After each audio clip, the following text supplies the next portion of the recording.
Yo, what is up? You have found We Like the Blazers. I am your host, Ryan Whitledge, and dancing with a dead animal underneath a blanket on the other side of the screen is my lovely host, Brandon Goldner. Brandon, what's up? Dead animal under the blanket. I don't even know what you meant by that, and I am not going to respond to it. I'm doing good, Ryan. Moved into our new house. You were there. Your wife was there helping us move / eating pizza. I really did appreciate that. But I'll be honest with you, man, I'm exhausted. Moving is hard. It's also emotionally draining. Even if you really love your house, which we do, it's hard. So anyway, how are you? I'm doing just fine. My daughter who's my oldest, turned 14 on Monday, so I'm trying to wrap my head around that. And it was not made any easier based off the fact that I had to take her to her high school orientation tonight and just walked in the door from that. And yeah, so realizing your child that is a high schooler, how does that feel? I mean, that's got to be just ridiculous to even wrap your mind around. Yes, and then this time next year, my son, he's 14 months younger than my daughter, so I will be taking him to his high school orientation, and then I will have 2 high schoolers. I'm going to say 14 years younger, and I'm like, that cannot be right. No, they're 14 months apart, so I'll be taking him to his high school orientation next year, and yeah, then shortly after that, I'll have 2 high schoolers, and then I'll feel really old, and I'm not going to lie, I'm thinking about the fact that my oldest is 4 years away from being an adult. There's so much that she still needs to learn. It's terrifying because then I gotta set him loose into the world. And yeah, I will say it's interesting. Selfishly, can I just make this about me? Interesting for me to think about as someone who is older than you, does not have children, is planning on having children, that by the time I have my first child, I'll be beginning a journey that you started at literally a generation ago. And it's, again, repeating this, I am older than you. So that's weird. I have always found it slightly enjoyable that even though I had children at a young age, like I believe I was 23 when my daughter was born. Yeah, math works. Math checks out there. 23 when she was born. Right, having the realization having the realization then that I will be, quote unquote, done raising them at the ripe young age of 42. Yeah, I can deal with that. But Ryan, you're never done. You're never done, especially your kids love you and you're going to be a part of their lives forever. You're never done. You're always going to be a parent. And obviously it's different when they move out, but well, congratulations to your daughter. That is exciting. Starting high school is kind of like where the Blazers find themselves. They're starting something new. They're in the middle of, this analogy is terrible and failing.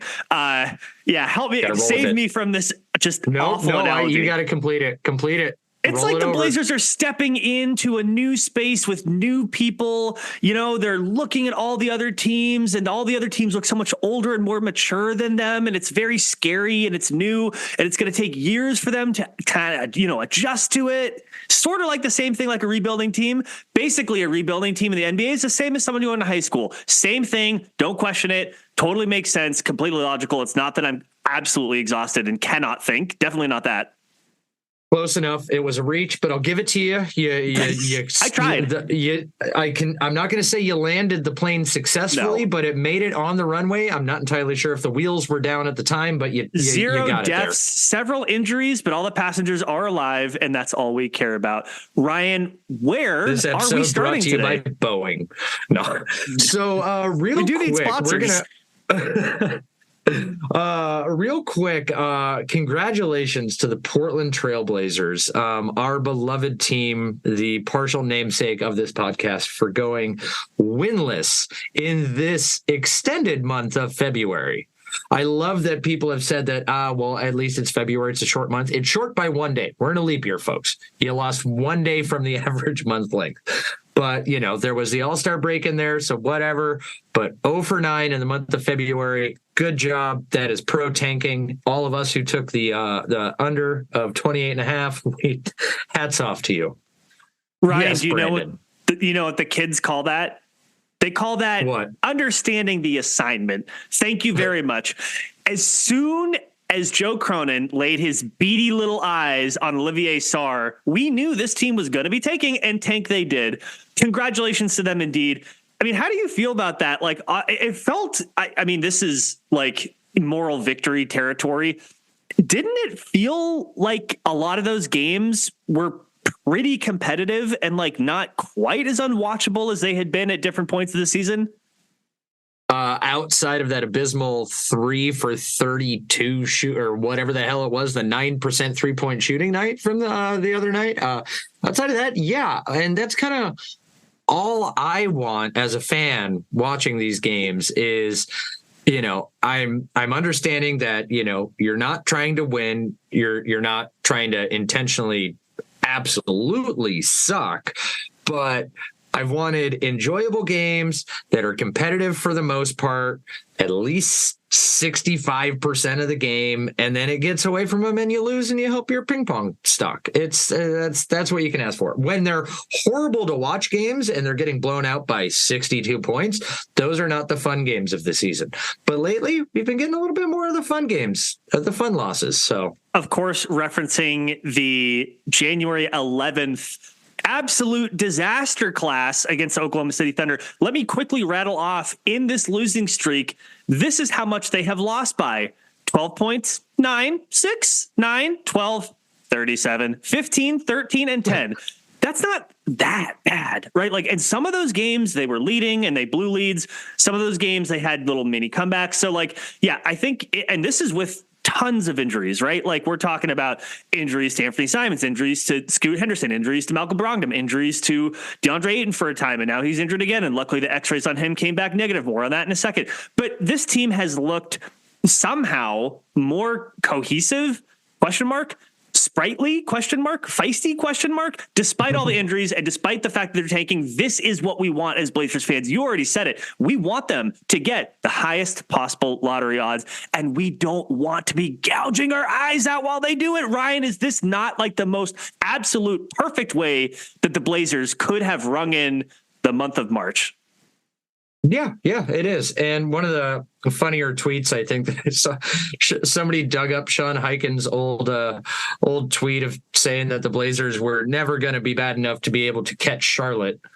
And then after the Charlotte loss, they were tied in the loss column. And I was just like, oh gosh, that's funny. And by the way, to hold on to receipts for that long, like, seek help. Like, I look, hey, that strikes me as something you would do. I'm not going to lie. If you go to @LikeTheBlazers on Twitter, you will see, I had forgotten it was Highkin that did it. I did tweet something like, oh man, like Blazers reporters saying that it was that, sorry. It was in a preview that I wrote for Blazers Edge. Check out my work at blazersedge.com. I said something to the effect of, you know, it streaks like Charlotte just went on that make it really difficult to say, oh, the Blazers are locked in when you have so few wins. Even a small winning streak can turn the tables on that. I'd forgotten it was Highkin, and so it was after the fact. So you're not wrong. I sort of did say it without saying it. Again, I forgot it was him that said it, but knew that some reporter had said, oh, they're basically locked in. But that's why you can never give up hope on the tank. You can never give up hope on the tank. Tank hope springs eternal. Tank hope tank. Okay, so it's too late in the day at this point. No, it's the happy cat that's pushing the tank along. That's what you're going for. The happy cat that's pushing the tank along. You mentioned Deandre Ayton. So, the game just the other night, he was having a monster game, took an absolutely nasty fall. And, as you said, x-rays came back negative. We're kind of getting a little bit to the point of the season where some of these new injuries are going to be keeping guys out for an extended time, and, or nagging injuries are going to start getting players out that, in ways that won't get the team fined. But, nagging injuries, look at what my hands are doing. Air quotes to the sky. How do you feel about Ayton and like that performance that he was putting on before he got injured? Because like that's I hate to say it, that's the dominating that we'd been hoping to see when he got. Right, I was gonna say he got here. Me to it. He was dominating, man. Like you said, in 18 minutes, he had 12 and 10 with 2 assists, 2 steals, and a block. He was dominating, and look, over his last 13 games. Even with that truncated game, he's been averaging 18, 11, 1-1 on 63% shooting. This is the player the Blazers thought they were getting. I don't know what happened at the beginning of the season. I don't know if he'll go into another one of those slumps again. We don't know, right? The future is not foretold. All I know is that this version of Deandre Ayton is a lot of fun to watch. It's exactly what the Blazers need. It's the type of person that you want someone like Scoot Henderson developing with, frankly. Like, if Deandre Ayton has found his groove, if he feels comfortable with this crew, if he feels comfortable with the coach, he feels comfortable with the players, and he's willing to play this type of a role on this kind of a team, that's great. Remember that he has, like, the early years of the Phoenix Suns were not filled with a whole lot of winning. But for the last couple of years, Deandre Ayton has become, he was a part of teams that were contending or pretending to, at least pretending to contend. So if he's cool with this role on this team, I think it's great. Yeah, I agree. And, it's with so little, quote unquote, left to play for, I take these players that, are part of the Blazers' long-term future, and that it's not the rush them back. You don't need them back. You don't necessarily need to see them. Just let them rest up, recuperate with the team, gel with the guys, become professional towel wavers. But I think that's where we're at the point in the season. And I'm curious to see. Oh, you got your hand raised. All right. What? Yes, and sir. Zoom, apparently, if you hold your hand like this, see, Zoom will actually wait for it. Oh my gosh, look at that. Lower Never hand. understood it. Why does the screen need to show me a hand that is raised when the screen is also showing me a hand that is raised? It's not for one-on-ones. It's for when you're in a group setting so the person presenting can see it. That's the reason why. I want to say one more thing about Deandre Ayton. For better or worse, he's not going anywhere. I don't care how well he plays. You are probably not going to be able to trade off of his $133 million contract. Like, it's just probably not going to happen. I mean, to be fair, he only has, 2 more fully guaranteed years, next year at $34 million and the following year at $35 million. He would be very difficult to trade without attaching assets to it. And the Blazers, why would they attach an asset to a player when they're trying to collect assets and rebuild? So I guess my point is this: he's not going to be traded. He's not going to be waived. Deandre Ayton will be a part of this team for the next 2 years, if you like it or not. So yes, like, a part of me, I to be honest, like, knowing that, I think I am really rooting for him to succeed. Also, Ryan, did you know that at the season ticket holder event that I was invited to by Seth, Sheriff of PDX, shout out to Seth, awesome person, they selected me to shoot on the court. Greatest moment of my Blazers life. And who was it, Ryan? Which Blazers player in the concourse, as he's walking back, following his obligations because they took pictures of the fans and stuff, who was it that said, "Hey man, nice shooting out there"? Which player was it? Of course, it was Chauncey Billups. It was not. It was, however, Deandre Ayton. He's honestly, like, a cool guy. I like his and he's been playing so much better since those comments he made about, like, I'm a max player and whatever, I don't need to prove anything. I legitimately think, and I wish that someone would ask him about that, I legitimately think that the blowback to those comments, that's when you see his play has changed. I do think he realized that's not a great look for me. I think that he was self-aware enough to know that. Yeah. So congratulations on was the season ticket holder event? Were there a lot of people there? Like, I mean, even from being there, do you get a sense that there's a lot of people that are interested in renewals? I don't have anything to compare it to be honest. I'm not a season ticket holder myself. I'm a loose part of the third bench, section 317. Don't kill me if I get that wrong. Thank you. So, it puts the thumbs up on the screen. Let's go. Using Zoom to its full capability. I don't have anything to compare it to. Here's what I will say when they ask people, "Oh, and how many years have you been a season ticket holder?" Like, a lot of people were saying either my friend gave me the ticket or it's like my first year. Like, and I'll be really honest, I hate to expose myself on air like this, but when they asked me, I could have said my friend gave me a ticket. What I did say was, it's my first year. Shout out to the third bench. To be fair, since I did pay for the ticket, I've technically now invested into a season ticket holder group. So, I mean, I don't know, but like, so all to say, I don't know. Like, it was several hundred people. maybe it was 1,000. It's hard to tell, but it was really, really fun. It was super cool. Like, it was good vibes. So the reason I ask is because, and this is a little old news, but, now that we're getting back on a regular recording schedule, the Sports Business Journal did an article, and it was looking at sports viewership and RSNs and teams and all their ratings. Part of that in there, they also talked about attendance. Trailblazers, for this being a down year, actually have about a 1.5% increase from their last year over year on attendance, which actually kind of struck me as odd. I'm going to assume that's just based off sales numbers and not necessarily based off bodies walking into the door. But the very damning thing for the team is that they experienced a 49% drop in their TV ratings compared to last year. And I can speak for myself. I can speak for myself on what has affected my viewership and the ways I watch games. But I mean, does that surprise you? Toot torts? No, because I don't blame Root Sports.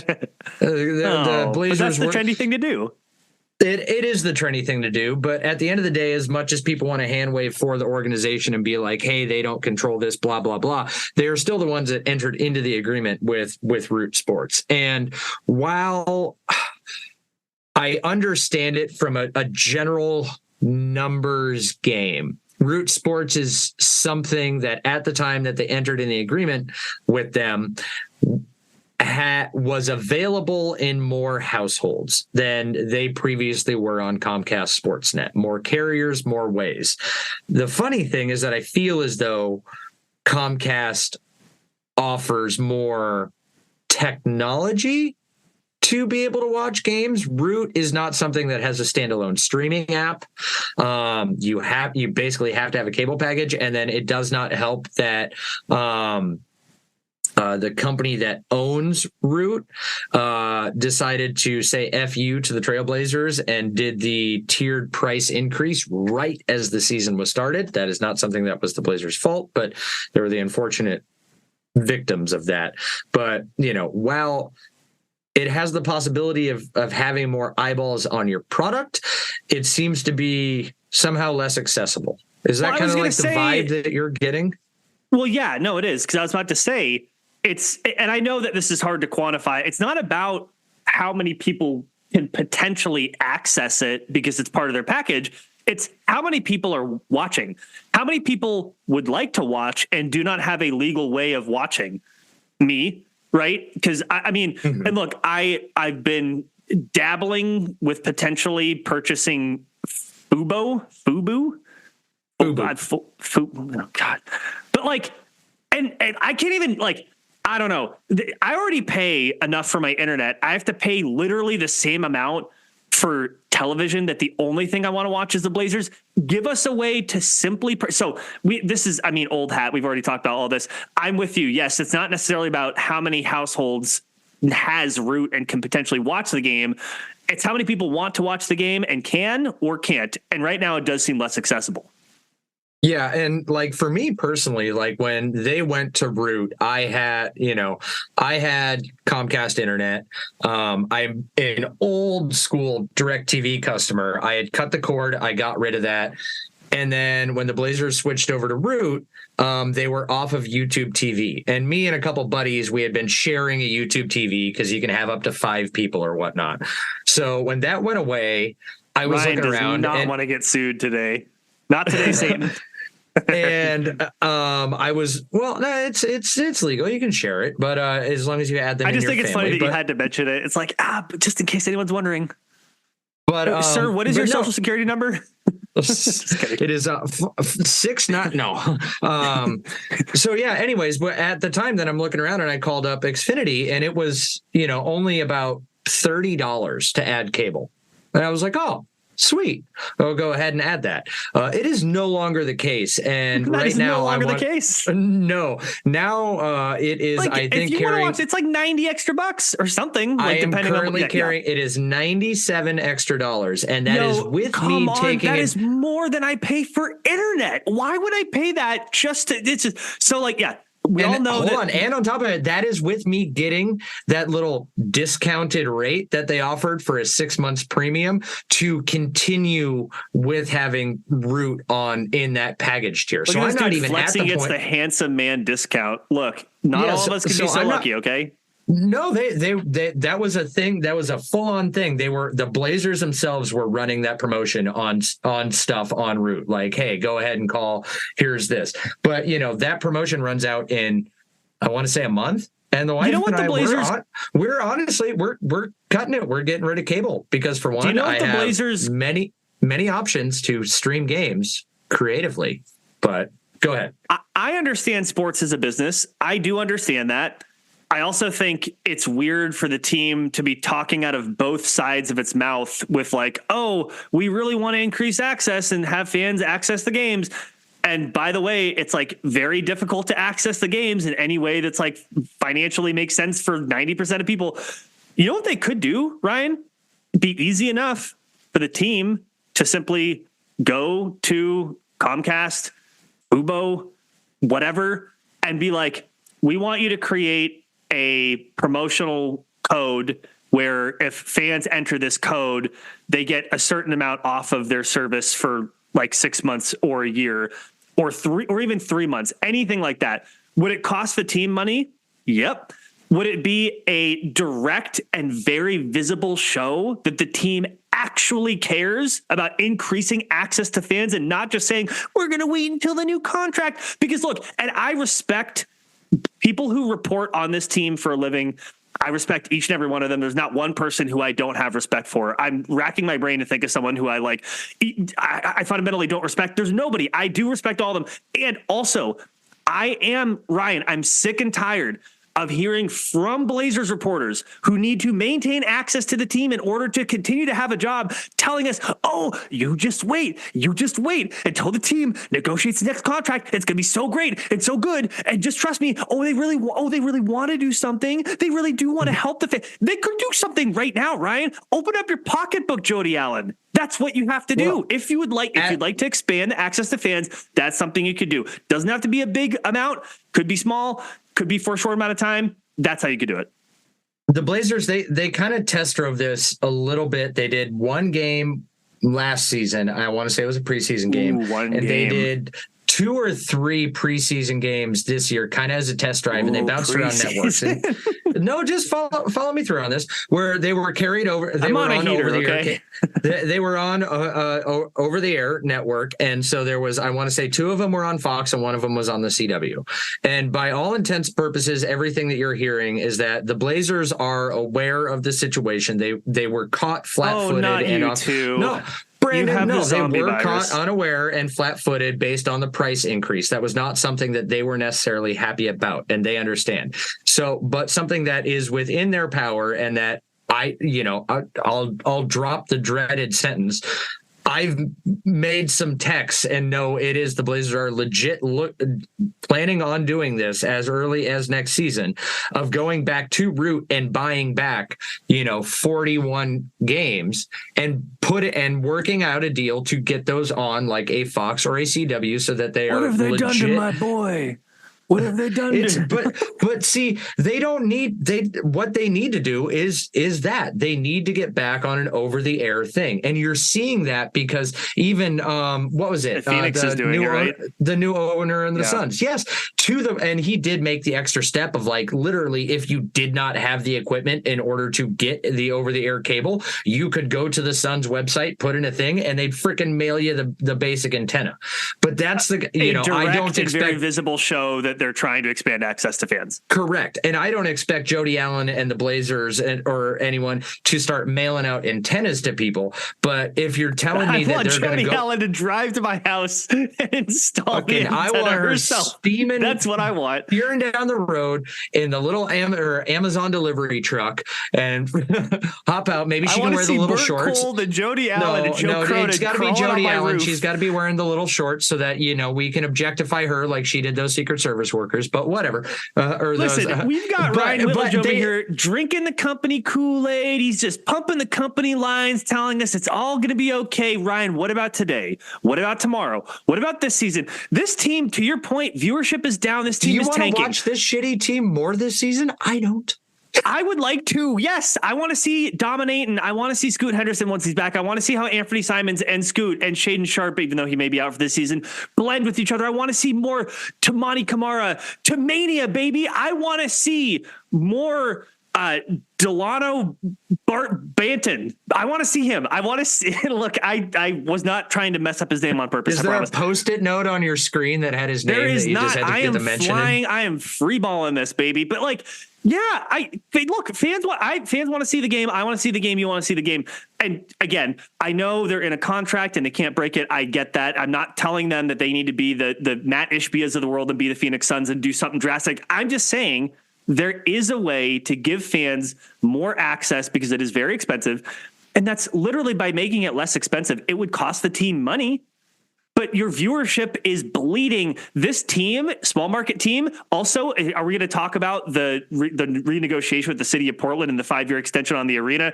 This team cannot afford to be bleeding fans. This team needs to be developing new fans to buoy the next generation of a team that wants to stay in a small market. That's so look. I completely agree. And it's going to cost them money to buy back those games from Root to be able to put them on a basic cable. Kind of.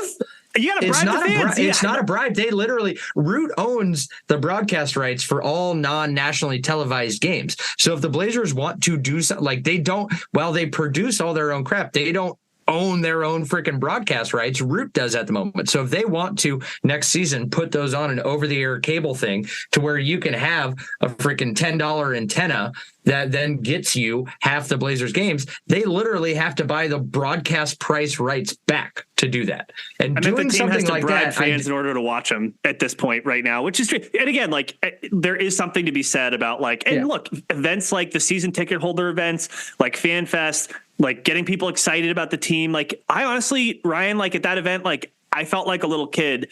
My Blazers fandom deep in the cockles of my heart was rekindled in a way that hasn't been kindled in a while. And it's not just like only that's the only way you can do it. But in order to make sure that we have another generation of fans to maintain a team that's financially viable in Portland, Oregon, you do need to make sure that people can watch. That's all I'm saying. Correct. And to quickly kind of tie into what you just said, that in-arena experience, if you want to ask me where I think the biggest investment into reconnecting with fans needs to go, it needs to be in arena. And the Blazers have done a fantastic job in expanding their food court and expanding their options. And I'm not talking about like redeveloping the Rose Quarter area. That's a whole nother fucking story right there on shit. Oh, that'd make a great episode. They need to focus on making the in-arena experience, from parking to concessions to all that crap, more affordable to bring people in. I understand that a big part of sports these days is how many luxury suites can you fit in there to get those big sponsorship dollars and all that stuff. And the Blazers have a very good club level. They've built that out. I don't think that there's anything more that they need to do there. But I do think there is a true aspect, because I know for me personally, like hell, I think you've even offered me a ticket to a game. And part of my calculus in it is, all right, if I'm going to go to the game, I'm going to spend $20 for parking. I'm probably, even if I just have two drinks, 2 beers, there's $30 right there. If I want like freaking 2 sodas, there's $20 or something like that. Throw in a hot dog. Suddenly this free game that I was invited to has now cost me $75. You can't just bring in your 88-ounce jug of water. No, I don't think this is fitting through the metal detector. Just dip in your pants and be like, "Oh, this guy's hung." No, I mean, look, you're not wrong. Like, yes, they do need to make the experience more affordable. And hey, I would say, why don't we use the Rip City remix to try to like test out like hand fruit? Oranges coming to games next. Let's get Hand Fruit Nation into the Moda Center. And yeah, like more affordable food options and drink options. And, franchises in different sports have experimented with that. And what have they found? They found that they make more profit, not just more sales, more profit. So why isn't it happening? The Mariners have a great thing going because they have, and it's legit something you can find in their app, but they have, it's basically, for lack of a better term, they're budget-friendly stands that are scattered throughout the entire ballpark. And at any point in time when I'm sitting you have to crawl through the dirt to find them in my seat inside the bathrooms. No, one of them's on the beautiful freaking pavilion that freaking oversees. You can dead eye the Space Needle and whatnot. But like, you just pull up the map and it's like, hey, if you're looking for budget friendly beer, yeah, hey, go here. They're all $5 drinks. If you're looking for family friendly, food packages, hey, 2 hot dogs, 2 sodas for $10. Go find it here. And it's telling you right at the section to go do it. So like, you don't need to like abandon for $10. So you don't need to abandon like some of the higher class food. That's good, but they do need to do something to rein in the prices. And I think if they want their biggest investment, especially during these down years, so that they don't lose season ticket holders along the way, and to help bring in new fans that can grow with these younger players, it's the in-arena experience. That's fine to have the double soda, double glizzy. I still need to be able to snort my caviar off my artisan cracker. Thank you very much. Yes, you can do that. That is in section Kiss My Ass. Actually, don't like caviar at all. I never tried it. How are we on time? What are we doing? I think we ranted a little longer, so some of these this will give me time to arrange some topics for a future show. But there is definitely an overall reaching NBA kind of wide topic that I do want to touch on later on down the road. But you're blinking at me with one eye, the other eye's asleep. I don't know what you're gonna do with the dead body that I've been staring at underneath this oddly colored blanket this whole time. What are you talking? So for all of the listeners, I saw your cat run in the background, so I know it's not Zora. You did not. And because I'm in a new house, different room, cats are not here, very echoey room. So I'd go check something in that pile right behind you because it moved. I sure hope it did not. That is a toolbox in my sandals because, Ryan, I did put in a dimmer switch, and in so doing, because I didn't realize that one of the switches in the triple switch assembly was a 4-way switch where 3 different switches operate the same light. I actually created quite the spark. I ruined that switch. I now need to order a 4-way switch because the hardware stuff. Anyway, all to say, the room is bouncy. I have my mic in a blanket to try to contain the echo. So as we are doing the podcast more and more, and by the way, we're going to have a big announcement, not for today, but we will be coming at you consistently every single week with We Like the Blazers. I will find a way to fix my audio and also for us to be on video more because you've got the beautiful background. You've got the Blazers stuff. You've got the good lighting. You got the beard oil going. You got the hat is all clean. Like, you look great. I'm sitting here, like you said, I don't know why you kept saying a dead body under the blanket. It's just that's what it looks like. It looks like somebody's elbow is up like this as you're talking. That would be absolutely terrifying. Let's hope that's not the case. I don't think it is. Yeah, but we're going to be coming at you more frequently, which means maybe we can do episodes where we move with some pace. And I like to rant. If we just rant on one topic, hey, I feel like I've gotten something done. Is there anything else you want to jam on before we scoot Henderson out of here? Nope. Let's Shumani our way out the door. I got that. That was horrible. We're gonna Delana now. If you want to reach out to us, you can always do that at WeLikeTheBlazers.com, at LikeTheBlazers on Twitter. You will not find me on Twitter anymore, but you can find him at The Witty Ryan. You can also find our podcast on any podcatcher, even Podbean. We appreciate you all. Thank you for listening. We're excited to come at you even more frequently, even though the team is tanking, even though it's impossible to find the game on TV, but we're gonna be doing it anyway because we love you. Until next time, that's it. I'm Brandon, that's Ryan, and go Blazers. Go Blazers.